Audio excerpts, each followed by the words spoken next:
Were the church letters commanding wives to submit to their husbands only intended for wives with believing husbands? And that's a great question. So the answer is yes. Wives are commanded to submit even to unbelieving husbands. And I'll show you why. It says in 1 Peter 3:1, "Wives, submit to your husbands so that even if some of them do not believe the word, they may be won over by your quiet submission and your respectful and pure way of life," depending on the translation that you're reading. So we have a scriptural basis that says that wives ought to submit to husbands even if they're unbelieving, but the question still remains, why?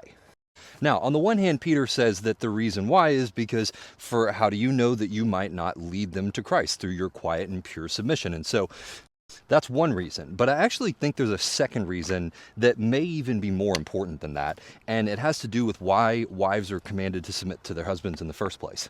So when God created marriage, he gave both parties specific functions. And with those specific functions comes certain authorities and certain ways in which to conduct themselves within the relationship.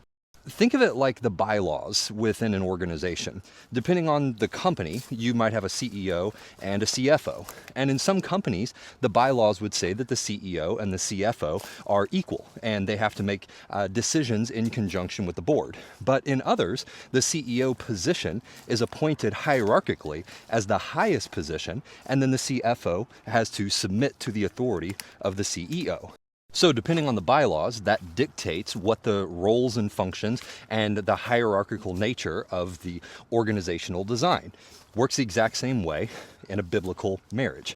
So a marriage, which is effectively the beginning of a household, because eventually you'll have children, is very similar to any other organization. There are bylaws that govern it. Now, outside of a biblical marriage, you would operate under whatever bylaws you and your spouse come up with, right? And this would be just like any other organization where you have two parties that decided to engage in a joint venture. They would write up the bylaws however they see fit, and then each person would be beholden to those bylaws. But in a biblical marriage, we don't get to make up our own bylaws. God wrote the bylaws for the marriage because he is the board and he dictates how we function as an organization, if we're going to have a biblical marriage anyway.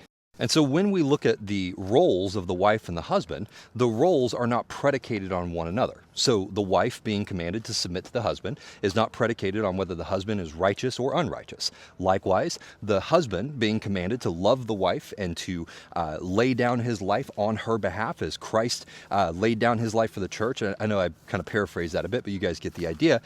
In the same way, that's not predicated on whether his wife submits. So a husband can have an unbelieving wife or even a believing wife who refuses to submit and causes all kinds of consternation in his home, and he is not absolved of loving her because his role is dictated by the bylaws of the marriage, not by the behavior of the wife. And it works the same way in the other direction. Now, does that mean that you are stuck in that marriage, which is a whole other issue because now we get into separation, divorce, terms, all this other stuff, which I've extensively covered in my teaching on marriage, which is on YouTube. You can go check that out if you care to.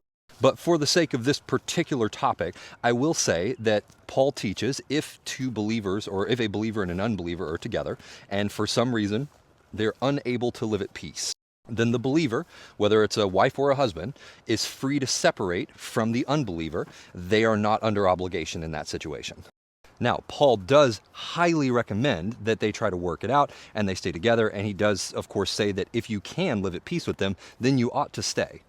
Likely for the same reason that Peter said that a wife should continue submitting to a husband, even if he is an unbeliever, because how do you know that that might lead him to Christ?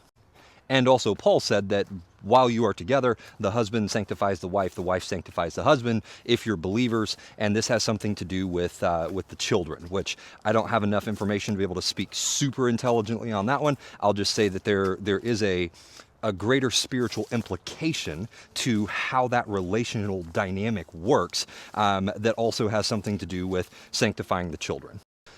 So in summary, I definitely get how you could have come to that conclusion, but I would gently direct you to the scripture and say that biblically speaking, the idea that wives do not have to submit to unbelieving husbands and that those letters were only written to believers would be demonstrably false based on scripture alone. And again, for anybody who's watching this, if you find yourself offended or bothered by anything that I just said, please go watch my teaching on YouTube. There's a whole playlist for it on biblical marriage, where I get into a lot more depth on how these roles function in conjunction with one another. I get into a lot more depth on what the husband's responsibility is, because I know everybody likes to talk about the wife needing to submit to the husband, but nobody ever really wants to talk about the husband loving the wife. Well, I'm not that guy. I like to make sure that we fully address both sides, because both sides have huge responsibilities, and there needs to be enough awareness and understanding of those responsibilities. And of course, if anybody has questions on this stuff, feel free to drop it in the comments, and I'll happily make a video to clarify anything. Because I know when you're getting into marriage and marriage functions, man, it's a sticky topic. There's a lot that goes into it. There's a relational and a structural component. Oftentimes, the relational and the structural get like mixed up, and it's tough, right? And so we need to make sure that even though we have to be biblical in the way that we talk about it and the way that we think about it, at the same time, all of this has to be metered out with compassion and with grace and with the understanding of the human beings that are involved in the relationship. It's never just a cut and dry black and white. The scripture can say this is what it is, but how you adjudicate that matter has to be done with love and compassion and humanity. So all of that to say, again, hopefully that clears this question up.